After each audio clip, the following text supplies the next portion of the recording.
केंद्रीय बजट 2026-27 अब बस कुछ ही दिनों में पेश किया जाएगा।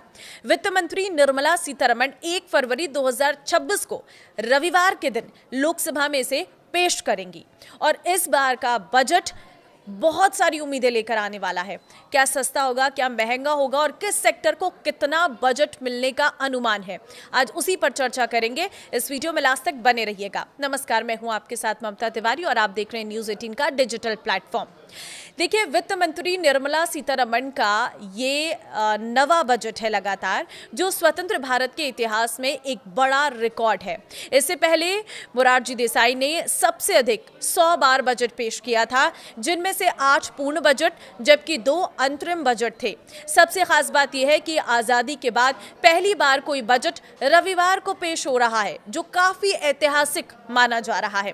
पहले भी कभी कभी शनिवार को बजट आया था, जैसे 2015 में, 2016 में अरुण जेटली ने पेश किया था, लेकिन रविवार का ये पहला मौका है। इस बार बजट से आम जनता से लेकर इंडस्ट्री के अलग अलग एक्सपर्ट्स को कई सारी उम्मीदें हैं। किसानों को पीएम किसान, फसल बीमा, सिंचाई योजनाओं से पैसा अधिक मिलने की उम्मीद है, तो उद्योग जगत को ग्रोथ के लिए पॉलिसी सपोर्ट, टैक्स में आसानी और मैन्युफैक्चरिंग को बढ़ावा देने वाले ऐलान की उम्मीद है। ये बजट देश की अर्थव्यवस्था को मजबूत बनाने और आम आदमी की जिंदगी आसान करने वाला हो सकता है। लोग उत्सुकता से इंतजार कर रहे हैं कि वित्त मंत्री आखिर क्या क्या ऐलान करती हैं, क्योंकि ग्लोबल टेंशन के बीच ये बजट काफी अहम होगा।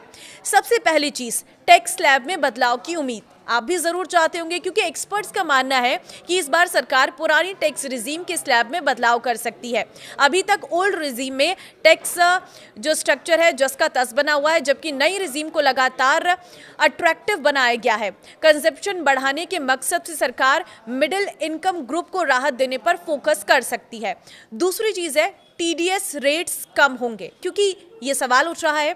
वर्तमान में अलग अलग ट्रांजैक्शंस पर कई टीडीएस रेट्स लागू हैं, जिससे टैक्स पेयर्स में कंफ्यूजन रहता है।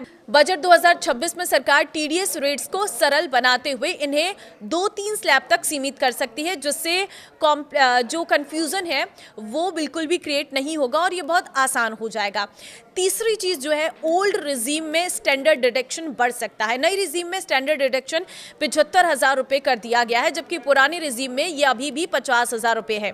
बढ़ती महंगाई को देखते हुए सरकार ओल्ड रिजीम में भी स्टैंडर्ड डिडक्शन बढ़ाने का ऐलान कर सकती है। चौथी चीज है, पति पत्नी के लिए जॉइंट टैक्सेशन।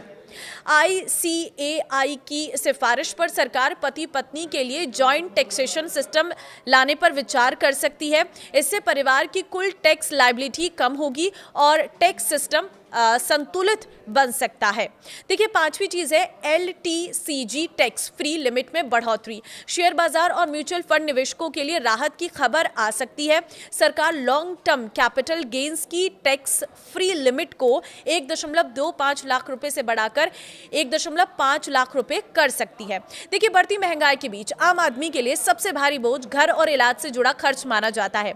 ऐसे में टैक्स पेयर्स उम्मीद कर रही है कि टैक्स स्लैब में बदलाव के साथ साथ सरकार रोजमर्रा के जरूरी खर्चों पर छूट देकर उन्हें राहत दे। मौजूदा समय में होम लोन के जो ब्याज है उस पर 2 लाख रुपए तक की जो छूट मिलती है, ये प्रॉपर्टी की बढ़ती कीमतों के मुकाबले काफी कम मानी जा रही है।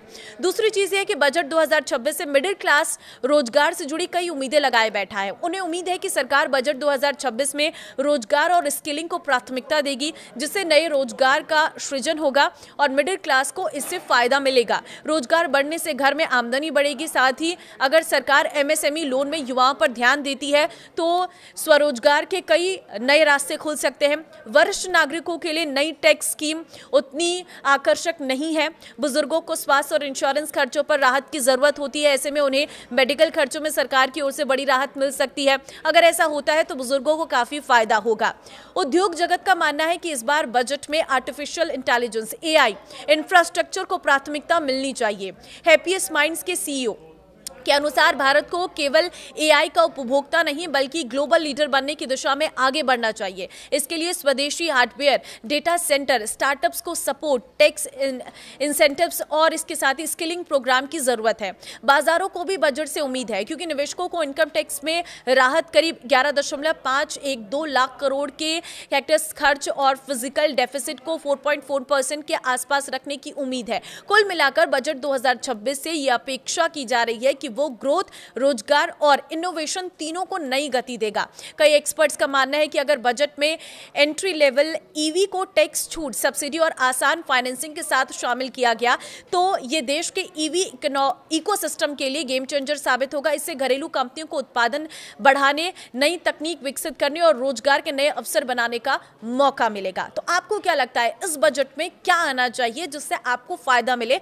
कमेंट में जरूर बताना, और अगर आप मेरी इस वीडियो से सहमत है तो इसे शेयर जरूर करना। नमस्कार।